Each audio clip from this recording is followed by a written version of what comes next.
Hi guys, for today's video, tara samahan nyo ulit ako at bibisitahin natin itong pinakabagong resto bar dito sa Isabel Leyte, ang G-Spot Resto Bar. So ayan, pagpasok mo pa lang sa entrance, sa inyong makikita mo, naka-Valentine's tema na sila kasi malapit ang Valentine's Day. So good luck sa mga may ka-date, meron pa kayong 2 araw para maghanap ng inyong mga ka-partner. So pwede rin kayo mag-date dito sa G-Spot Resto Bar together with your loved ones or special someones o kung sino man yung ka-date mo ngayong Valentine's Day. Meron din silang pagkain dito sa 3rd floor. So pwede kayo umorder ng pagkain dito kung ano man ang gusto nyong kainin. At sa mga walang jowa dyan, pwede rin kayo bumisita dito, mag-inom, maglasing dahil wala kayong jowa. Haha, charot. Maglabas kayo ng sama ng loob dito kung bakit di kayo nagka-jowa hanggang ngayon. Haha, charot. So ayun guys, nasa 3rd floor na tayo kasi dito tayo mag-celebrate ng advanced Valentine's Day. So yan. So sinama lang din pala ako dito ng mga kaibigan kong mga bading. Haha, charot. So yan. Ayun pala yung baba sa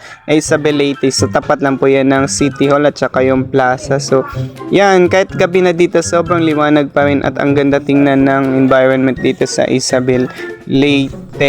Ito nga pala yung mga pagkain na dala namin. So meron kami ditong spaghetti at saka nagdala naman kami ng rice. Tapos nagpaluto na lang kami dito ng special na barbecue dito sa G-Spot Resto Bar. Ang pinakamasarap nila na barbecue dito na madalas pinupulutan ng mga nagiinom dito sa loob ng bar. So ayan, niluluto na sobrang mausok siya.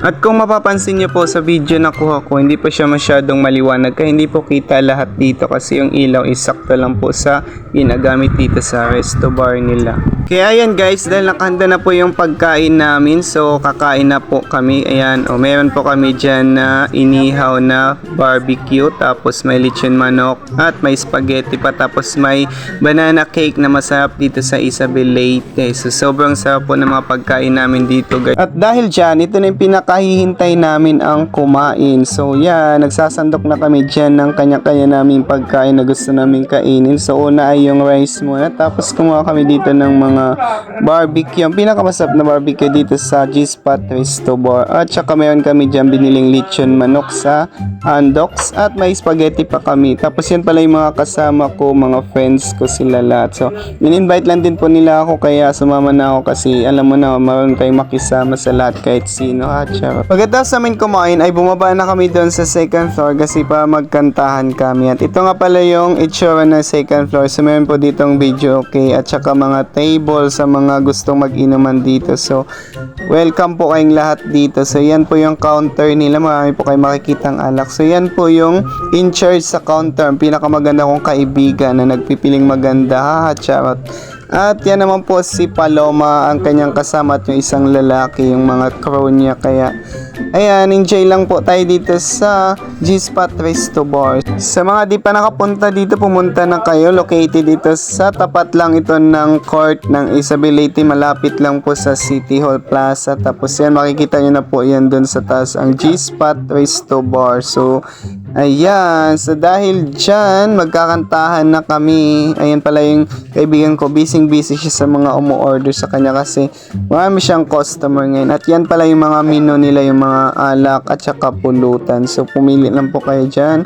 At ang ganda po dito kasi pag kumanta po kayo, sobrang ganda po ng boses nyo. Kahit pangit po tayo ng boses, gaganda po talaga kasi sobrang ganda ng background nila dito sa G-Spot Resto Bar. So yan, may customer na po sila. So ayan, kumanta na po si Paloma. Napakaganda po ng boses ni Paloma dyan. Ayan, diba nagulat pa siya nung kinuhanan ko siya ng video. Haha, charot. At kumanta na nga ako dyan guys, kaya pakinggan nyo po ang pinakamaganda kong boses. Haha, charot. Baka ma-inlove kayo guys pag nakinig kayo sa boses ko. Haha, charot.